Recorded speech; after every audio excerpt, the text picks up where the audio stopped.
ഇന്ന് നമ്മുടെ അമ്മുക്കുട്ടിയുടെ സ്കൂളിൽ മലയാളി മക കോമ്പറ്റീഷനാണ്. പണ്ടത്തെ തമ്പ്രാട്ടി ആ ഒരു സ്റ്റൈലിലാണ് നമ്മൾ റെഫറൻസ് എടുത്തിട്ട് അമ്മുക്കുട്ടീനെ ഉടുപ്പിക്കാൻ വേണ്ടിയിട്ട് പോകുന്നത്. ഇതിനു വേണ്ടിയിട്ട് നമ്മൾ ഉടുക്കുന്ന, അതായത് അഡൽട്സ് ഉടുക്കുന്ന സെറ്റും മുണ്ടും തന്നെയാണ് ഇവിടെ ഉപയോഗിച്ചിട്ടുള്ളത്. പണ്ട് ഡാൻസിന് മുടി കെട്ടുന്ന ആ ഒരു ചരട് ഓർമ്മയുണ്ടോ? ബ്ലാക്ക് കളറിലെ, ബ്ലാക്കിലും ഉണ്ട് വൈറ്റിലും ഒക്കെ ഉണ്ട്. അപ്പോൾ ആ ഒരു ബ്ലാക്ക് ചരടാണ് ഇവിടെ ഉപയോഗിച്ചിട്ടുള്ളത്. നമ്മൾ അണ്ടർസ്കേർട്ടോ കാര്യങ്ങളോ ഒന്നും സ്റ്റിച്ച് ചെയ്തിട്ടോ ഉടുപ്പിക്കുന്നോ ഒന്നുമില്ല. ഈ ഒരു ചരടിലാണ് നമ്മൾ മുണ്ട് ഇതുപോലെ ഇൻസേർട്ട് ചെയ്ത് കൊടുക്കുന്നത്. നമ്മൾ ചരട് നല്ല രീതിക്ക് ടൈറ്റ് ചെയ്ത് കൊടുക്കണം. പക്ഷെ ഒരിക്കലും കുട്ടിയുടെ വയറ് ടൈറ്റായിട്ട് പോകാൻ പാടില്ല, അത് പ്രത്യേകം ശ്രദ്ധിക്കുക. ഇവിടെ ഞാൻ ആദ്യത്തെ കുരുക്കിട്ടതിന് ശേഷം രണ്ടാമത്തെ, അതായത് കടും കെട്ട് ഇടുന്നത് എൻ്റെ ഒരു വിരൽ തട വെച്ചിട്ടാണ്. കുട്ടിയുടെ വയറ് ലൂസായിട്ടുമില്ല, കറക്റ്റ് ആ ഒരു മുണ്ടും കൂടി ഉടുത്തു കഴിഞ്ഞാൽ കറക്റ്റായിട്ട്, മുണ്ടും കൂടി ഇൻസേർട്ട് ചെയ്ത് കഴിഞ്ഞാൽ കറക്റ്റായിട്ട് ടൈറ്റിലിരിക്കുന്ന പാകത്തിന് തന്നെയാണ് നമ്മുടെ ആ ചരട് കെട്ടിക്കൊടുത്തിരിക്കുന്നത്. കാരണം കുട്ടികളാണ്, ഇറിറ്റേഷൻ വരും, അവർക്ക് നടക്കാൻ പറ്റില്ല, മാത്രമല്ല ഭക്ഷണം കഴിക്കാനും കൂടെ ഉള്ളതാണ്. അപ്പോൾ അവരുടെ ആ ഒരു കംഫർട്ടബിലിറ്റി കൂടെ നമ്മളത് മനസ്സിലാക്കണം. ഇങ്ങനെ ചരട് കെട്ടിവലിച്ച് ഇട്ട് നടക്കുന്ന ആ ഒരു പ്രായം, അല്ലെങ്കിൽ അതൊക്കെ സഹിച്ച് നിൽക്കുന്ന ഒരു പ്രായമല്ലല്ലോ കുട്ടികൾക്കുള്ളത്. അപ്പോൾ ആ ഒരു അവരുടെ കംഫർട്ടബിലിറ്റി കൂടെ മനസ്സിലാക്കി നമ്മുടെ ആ ചരട് നല്ല രീതിയിൽ നമ്മുടെ കൈ തന്നെ തടവിച്ചിട്ട് ടൈറ്റാക്കി കൊടുക്കുക. അതിലേക്ക് നമ്മൾ ഈ നമ്മുടെ മുണ്ട് ഇതുപോലെ നാലാക്കി മടക്കിയതിന് ശേഷം അതിൻ്റെ കര കറക്റ്റായിട്ട് നമ്മുടെ ചിന്നിനെ നേരെ താഴെ വരുന്ന രീതിയിൽ, അതായത് നടുക്ക് തന്നെ വരുന്ന രീതിയിൽ കറക്റ്റാക്കി മടക്കി ഇതുപോലെ ഇൻസേർട്ട് ചെയ്ത് കൊടുക്കുക. ഇൻസേർട്ട് ചെയ്യുമ്പോൾ പ്രത്യേകം ശ്രദ്ധിക്കുക, നമ്മളത് ഊരി പോവാതിരിക്കാൻ വേണ്ടിയിട്ട് ശ്രദ്ധിക്കുക. ഞങ്ങളുടെ മുഖം കണ്ടാൽ അറിയാം, രണ്ടുപേരും നല്ല രീതിക്ക് ടെൻഷൻ അടിച്ച് നിൽക്കുകയാണ്. കാരണം 9 മണിക്ക് സ്കൂളിലെത്തണം എന്ന് പറഞ്ഞിട്ട് കുട്ടീനെ ഉടുപ്പിക്കുന്നത് 8:30-ക്കാണ്. കാരണം അവൾ എണീക്കാൻ വേണ്ടിയിട്ട് വൈകി. പിന്നെ നമുക്ക് ഇത്രയും നേരം നിൽക്കേണ്ടതല്ലേ, അപ്പോൾ നേരത്തെ വിളിച്ചെണീപ്പിച്ച് ആ കൊച്ചിനെ വെറുതെ കഷ്ടപ്പെടുത്തണ്ടല്ലോ എന്ന് വിചാരിച്ചാൽ അവൾ അത്രയും ഉറങ്ങിക്കോട്ടെ, അത്ര ഉറങ്ങിക്കോട്ടെ എന്ന് വിചാരിച്ച് ഉറക്കി. അത് കഴിഞ്ഞ് അവൾ എണീറ്റ് വന്നപ്പോൾ അവളുടെ ആ ഒരു ചീറാപ്പൊക്കെ മാറിയതിന് ശേഷമാണ് നമ്മൾ കുളിപ്പിച്ച് ഒരുക്കാൻ വേണ്ടിയിട്ട് തുടങ്ങിയത്. അപ്പം നല്ല രീതിക്ക് സമയം വൈകി. ഭക്ഷണം കഴിക്കാൻ വേണ്ടിയിട്ട് കുറച്ച് വാശിയൊക്കെ ഉണ്ടായിരുന്നു. പിന്നെ ഭക്ഷണമൊക്കെ കഴിപ്പിച്ച് വന്നപ്പോഴത്തേക്കിനും ഈ ഒരു സമയമായി. ഇപ്പോൾ നമ്മുടെ മുണ്ട് ഇതുപോലെ കെട്ടിയിട്ടുണ്ട്. മുണ്ട് അഴിഞ്ഞു പോവാതിരിക്കാൻ വേണ്ടി മുണ്ടിൻ്റെ മേലെ കൂടിയും നമ്മളിതുപോലെ ടൈറ്റായിട്ട് കെട്ടുന്നുണ്ട്. ആ ടൈറ്റ് ആക്കുന്നത് കണ്ടിട്ട് നിങ്ങളൊരിക്കലും ഒന്നും വിചാരിക്കരുത്. ആ ഒരു ഞാൻ നേരത്തെ പറഞ്ഞ പോലെ ചരട് മാത്രമേ നമ്മളതിൽ ടൈറ്റ് ആക്കുന്നുള്ളൂ. നമുക്കിതുപോലെ കുഞ്ഞു കുട്ടികളെയൊക്കെ നല്ല പാവാടയൊക്കെ ഇടിയിപ്പിച്ച്, പട്ടുപാടയൊക്കെ ഇടിയിപ്പിച്ച്, അല്ലെങ്കിൽ ഉടുപ്പൊക്കെ ഇടിയിപ്പിച്ച്, കണ്ണൊക്കെ എഴുതി, പൊട്ടൊക്കെ തൊട്ട്, അതുപോലെ വളയും മാലയും കമ്മലൊക്കെ ഇടിയിപ്പിച്ച് അങ്ങനെയൊക്കെ നടത്താൻ എന്ത് കൊതിയായിരിക്കും അല്ലേ. ശരിക്കും പറഞ്ഞാൽ അങ്ങനെ കാത്തിരുന്ന് കിട്ടിയൊരു കുട്ടിയാണിത്. പക്ഷെ ഇവള് ജീൻസും ഷർട്ടും അല്ലാതെ വേറൊരു സാധനം ഉപയോഗിക്കില്ല. ജീൻസ് ഷർട്ടും അല്ലെങ്കിൽ നമുക്ക് ഷോർട്സ് ഇല്ലേ, അതുപോലെയൊക്കെയുള്ള ഡ്രസ്സുകൾ മാത്രമേ ഇവൾ ഉപയോഗിക്കുകയുള്ളൂ. പാവാടയോ ഉടുപ്പോ ഒന്നും ഇതുവരെ അവൾ ഉടുത്തിട്ടേ ഇല്ല. കുഞ്ഞുനാളിലൊക്കെ ഉടുത്തിട്ടുണ്ട്, പക്ഷേ അത് കഴിഞ്ഞ് അവൾക്ക് ഓർമ്മ വെച്ചതിന് ശേഷം പിന്നെ അവൾ ഉപയോഗിക്കുന്ന ഇതാണ്. എന്തായാലും നമ്മളെല്ലാവരും കംഫർട്ടബിലിറ്റിയുടെ പുറകെ പോകുമ്പോൾ കൊച്ചു ഇങ്ങനെ പോവാതിരിക്കുമല്ലേ. അങ്ങനെ നമ്മൾ മുണ്ടൊക്കെ ഉടുപ്പിച്ച് സെക്യൂർ ആക്കി കഴിഞ്ഞിട്ടുണ്ട്. ഇനി മേലത്തെ ഭാഗമാണ് ഉടുപ്പിക്കേണ്ടത്. അതിന് വേണ്ടിയിട്ട് നമ്മൾ ആദ്യം മുണ്ടുടുപ്പിച്ച പോലെയല്ല, ചരട് ഇതുപോലെ കെട്ടിയതിന് ശേഷം നമ്മൾ ആ ഒരു കര വരുന്ന ഭാഗം മാത്രം ബ്ലൗസിൻ്റെ ഉള്ളിലേക്ക് ഇട്ട്, ഈ കാണിച്ചിരിക്കുന്ന പോലെ ബ്ലൗസിൻ്റെ ഉള്ളിലേക്ക് ഇട്ടതിന് ശേഷം നമ്മളവിടെ പിന്ന് വെച്ച് സെക്യൂർ ചെയ്ത് കൊടുക്കണം. ബാലൻസ് വരുന്ന ഈ പോർഷൻ ബാക്കിൽ കൂടെ ഇങ്ങനെ കറക്കി എടുത്തിട്ട് ബാക്കിയുള്ള പോർഷൻ മുഴുവനും പ്ലീറ്റ് എന്നാണോ പറയണതെന്ന് എനിക്കറിയില്ല. പ്ലീറ്റ് ഇട്ട് ഇതുപോലെ ആക്കി അതിൻ്റെ ഉള്ളിലിട്ട് കൊടുക്കണം. അതിന് മുമ്പേ ഞാൻ താഴത്ത് പിന്ന് കുത്തി കൊടുത്തിട്ടുണ്ടായിരുന്നു, അതുകൊണ്ട് മേലത്തെ ബാലൻസ് പോർഷൻ കയറുന്നുണ്ടായിരുന്നില്ല. അത് നമ്മൾ അഴിച്ചു മാറ്റി. ഇനി അതുകൂടെ കുത്തി സെക്യൂർ ആക്കി. ഇനി അവിടെ ഒരു ഉടായിപ്പ് പരിപാടികളാണ്. ശരിക്കും പറഞ്ഞാൽ നമ്മൾ ഓരോ കറക്റ്റ് ലെങ്ത്തിനനുസരിച്ചിട്ടും അങ്ങനെയൊന്നും അല്ല, നമ്മൾ ആ കറക്റ്റ് എങ്ങനെയെങ്കിലുമൊക്കെ ഒപ്പിച്ചിട്ട് ഒന്ന് സെറ്റാക്കി കൊടുക്കുകയാണ് ഫൈനൽ പോർഷനിൽ വന്നത്. അത്രം വരെ ഓക്കെ, കുഴപ്പമില്ലാതെ പോയി. പക്ഷേ ഫൈനൽ ആയപ്പോഴത്തേക്കും കുറച്ചൊരു കൺഫ്യൂഷൻ വന്നു. പക്ഷെ എന്നാലും അത് സെറ്റാക്കിയിട്ടുണ്ട്. അമ്മുക്കുട്ടി സുന്ദരിയായിട്ടുണ്ട്, അടിപൊളിയായിട്ടുണ്ടെന്നൊക്കെ പറയുമ്പോൾ അവളുടെ സന്തോഷം കണ്ടില്ലേ. അതൊന്നുകൊണ്ട് മാത്രമാണ് അവൾ ഇത്രയും നേരം പിടിച്ചു നിൽക്കുന്നത്. ശരിക്കും പറഞ്ഞാൽ ചേച്ചിക്കും അവിടെ ഉണ്ടായിരുന്ന ടീച്ചേഴ്സ്, സ്കൂളിൽ ചെന്നപ്പോൾ അവളുടെ ടീച്ചേഴ്സിനും അതുപോലെ ഞങ്ങളുടെ ഫാമിലിയിൽ എല്ലാവരും വളരെ അത്ഭുതത്തോടെ ആയിരുന്നു കുട്ടിയുടെ ഈ ഒരു വേഷപ്പകർച്ച കണ്ട് നിന്നയിച്ചത്. അവൾ ഇത്രയും നേരം ഈ ഉടുപ്പിട്ട് നിന്നോ എന്നുള്ളത് ഭയങ്കര അത്ഭുതമായിരുന്നു ഞങ്ങൾക്ക് എല്ലാവർക്കും. കുട്ടിയുടുപ്പും പാവാടയൊന്നും വാങ്ങിച്ചു കൊടുക്കാത്തത് കൊണ്ടല്ല, അവൾക്കത് ഇഷ്ടമല്ലാത്തത് കൊണ്ടാണ്. പിന്നെ നിങ്ങൾ കാണുമ്പോൾ തന്നെ അറിയാലോ അവളുടെ ആ ഒരു ഹെയർ സ്റ്റൈൽ.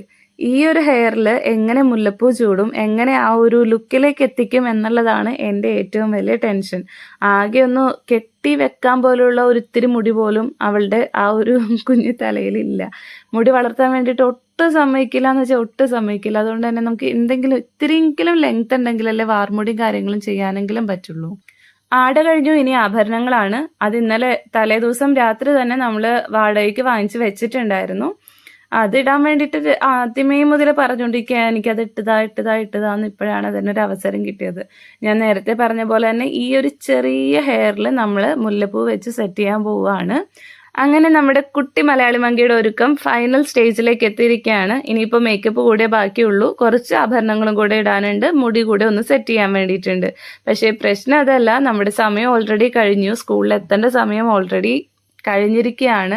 പക്ഷേ എന്നുമില്ലാത്ത നല്ല തകർപ്പൻ മഴയാണ് പുറത്ത് പെയ്തുകൊണ്ടിരിക്കുന്നത്. അമ്മുക്കുട്ടീനെ നമ്മൾ സ്കൂട്ടറിലാണ് എല്ലാ ദിവസവും സ്കൂളിൽ കൊണ്ടുപോയി എത്തിക്കുന്നത്, സ്കൂളിലാക്കുന്നത്. അതുപോലെ തന്നെയാണ് ഇന്നും പ്ലാൻ ചെയ്തിട്ടുണ്ടായിരുന്നത്.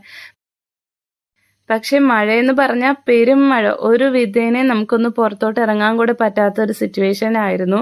അപ്പോൾ ഇത്രയും ഒരുങ്ങിയ ആ കുട്ടീനെ, അല്ലെങ്കിൽ ഉടുപ്പൊക്കെ നനയില്ലേ, മേക്കപ്പൊക്കെ പോവില്ലേ, അപ്പോൾ ഒരിക്കലും നമുക്കത് റെയിൻകോട്ട് ഇടിപ്പിച്ച് പോകാൻ വേണ്ടിയിട്ട് പറ്റില്ല.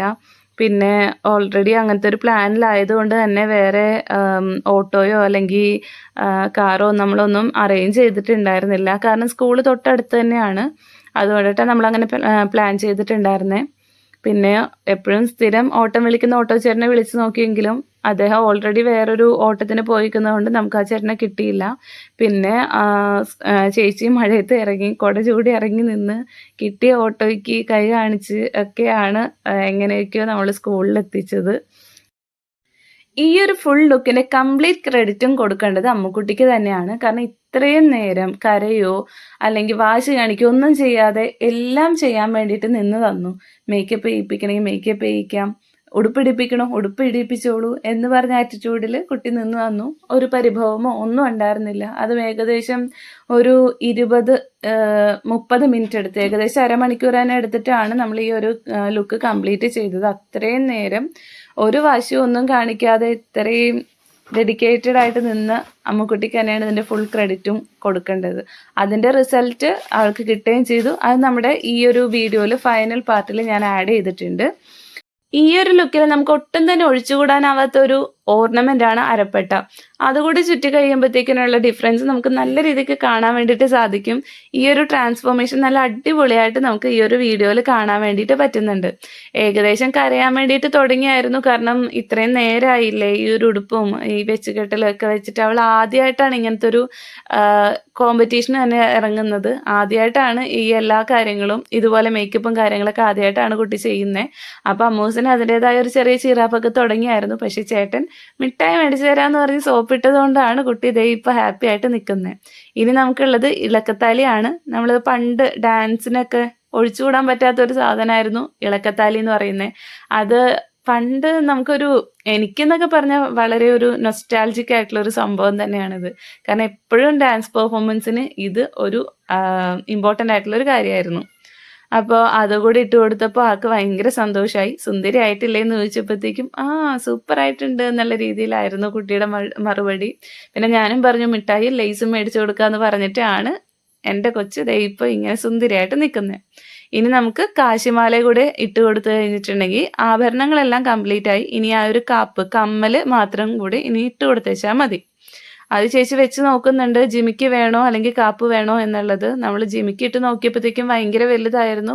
ഫേസിനേക്കാളും ഒരു ഭയങ്കര വലുതായിട്ട് നിൽക്കുന്നതുകൊണ്ട് നമ്മൾ ആ ഒരു കാപ്പല്ലല്ലോ, തോട അല്ലെങ്കിൽ കമ്മൽ, സ്റ്റഡില്ലേ, ആ ഒരു സംഭവമാണ് നമ്മളിപ്പോൾ ഇട്ട് കൊടുക്കുന്നത്. ആ ഒരു ജിമിക്ക് ഒഴിവാക്കിയിട്ട് സ്റ്റഡ് മാത്രമേ നമ്മൾ ചെയ്യുന്നുള്ളൂ. ഇനി നമുക്ക് പൊട്ടുകുത്തണം, ചന്ദനക്കുറി, പിന്നെ മുല്ലപ്പൂ ഞാൻ നേരത്തെ പറഞ്ഞ പോലെ തന്നെ ഈ ഒരു 2 ഇഞ്ച് ഹെയറിൽ എങ്ങനെ സെറ്റ് ചെയ്യുന്നുള്ളത് എനിക്ക് വളരെ ടെൻഷനുള്ളൊരു കാര്യമായിരുന്നു. പക്ഷെ നമുക്കത് ഒഴിവാക്കാൻ വേണ്ടി പറ്റില്ല. കാരണം കോമ്പറ്റീഷന് ഓരോന്നിനും ഓരോ പോയിന്റ്സ് ഉള്ളതല്ലേ. അപ്പോൾ ആദ്യം ഞാൻ വിചാരിച്ചിട്ടുണ്ടായിരുന്നേ മുല്ലപ്പൂ വെറുതെ ഇങ്ങനെ വട്ടത്തിൽ ആക്കി വെച്ചിട്ട് ഇങ്ങനെ ഹെയറിൽ ജസ്റ്റ് ഇങ്ങനെ എന്താ പറയാ, ആ ഒരു ക്ലിപ്പ് വെച്ച് കൊടുക്കാമെന്നാണ്, ക്ലിപ്പ് ടൈറ്റ് ചെയ്ത് വെച്ച് കൊടുക്കാമെന്നായിരുന്നു വിചാരിച്ചിട്ടുണ്ടായിരുന്നത്.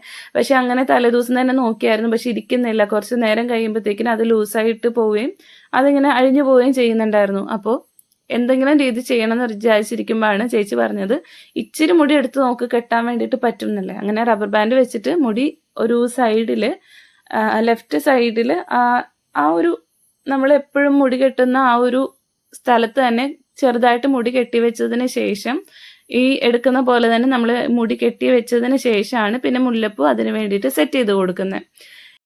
മുല്ലപ്പൂവിൻ്റെ രണ്ടറ്റത്തും ചരടുണ്ടായിരുന്നു. അപ്പോൾ ഒരു വശം ആ ഒരു ചരട്, ഒരു വശത്തുള്ള ചരട് മുടിയിലേക്ക്, ആ കെട്ടിവെച്ച മുടിയിലേക്ക് കെട്ടിക്കൊടുത്തതിന് ശേഷം, നമ്മൾ സാധാരണ കെട്ടുന്ന പോലെ തന്നെ കെട്ടിക്കൊടുത്തതിന് ശേഷം എങ്ങനെയാണോ നമ്മൾ വട്ടത്തിൽ ആ ഒരു മുല്ലപ്പൂ സെറ്റ് ചെയ്യുന്നത്, അതുപോലെ തന്നെ അത് സെറ്റ് ചെയ്തതിന് ശേഷം മറുവശത്ത് വരുന്ന ചരട് കൂടെ ആ ഒരു മുടിയിൽ കെട്ടിക്കൊടുത്തിട്ടാണ് നമ്മൾ ഓരോ പ്രാവശ്യം ചെയ്യുമ്പോഴും ഈർക്കിലി സ്ലൈഡ് വെച്ചിട്ട് ഒന്നുകൂടി പിൻ ചെയ്ത് സെക്യൂർ ചെയ്ത് കൊടുക്കുന്നത്. ഇത് അഴിഞ്ഞു പോകും എന്നുള്ളത് ഞങ്ങൾക്ക് രണ്ടുപേർക്കും ഉറപ്പായിരുന്നു. പക്ഷേ എന്തുകൊണ്ടോ അത് കോമ്പറ്റീഷൻ കഴിയുന്നവരെ ആ ഒരു ഹെയറിൽ തന്നെ അതുപോലെ തന്നെ നിന്നിട്ടുണ്ടായിരുന്നു. എൻ്റെ കൊച്ച് അമ്മൂസ് ഒരിക്കലും വലിച്ചു പറിച്ച് കളയാൻ പോലും നോക്കിയിട്ടില്ല.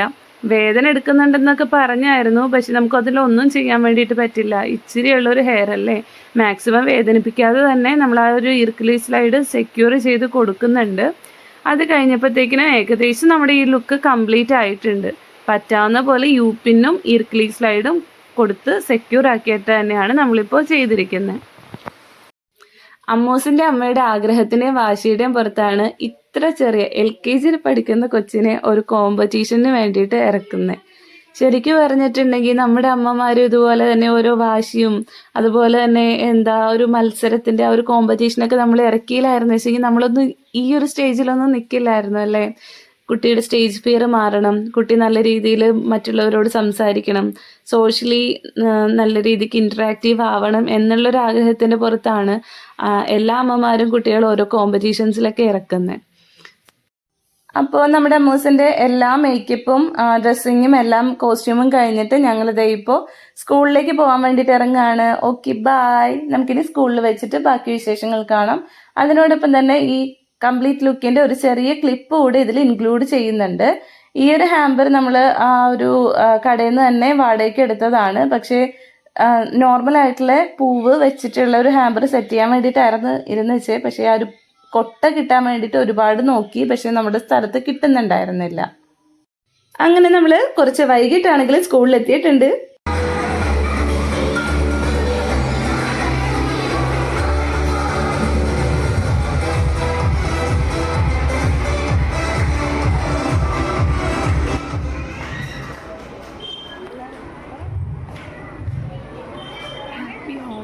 തുടങ്ങി മക്കളെ, തുടങ്ങി. കരയില്ല കരയില്ല എന്ന് പറഞ്ഞിരുന്ന കുട്ടി ദേ ഇപ്പോൾ കരയാൻ വേണ്ടിയിട്ട് തുടങ്ങി. അത് ആ ഒരു സ്റ്റേജിൽ ആദ്യമായിട്ട് കയറുന്നതിൻ്റെ ആ ഒരു സങ്കടമായിരുന്നു. കഴിഞ്ഞു, കോമ്പറ്റീഷനും കാര്യങ്ങളൊക്കെ കഴിഞ്ഞു. അയ്യോ, നോൺ സ്റ്റോപ്പ് ആയിട്ടുള്ള കരച്ചിൽ തുടങ്ങി മക്കളെ. പക്ഷേ കുഴപ്പമില്ല, ഡ്രസ്സൊക്കെ മാറ്റി പാവാട കുടിപ്പിച്ച് പ്രൈസ് കിട്ടിക്കഴിഞ്ഞപ്പോൾ ആൾ അടിപൊളി ഹാപ്പി ആയിരുന്നു കേട്ടോ. എങ്ങനെ പ്രൈസ് കിട്ടാതിരിക്കും? ഒരുക്കിയിരിക്കുന്നത് ഞാനല്ലേ. എനിക്ക് കിട്ടിയിരിക്കുന്ന ഒരു സമ്മാനം കൂടെ ഞാൻ ഇതിൽ ആഡ് ചെയ്തിട്ടുണ്ട്. എന്തിനാണ് ആഡ് ചെയ്തതെന്ന് ചോദിച്ചാൽ, ഒരു മനസുഖം.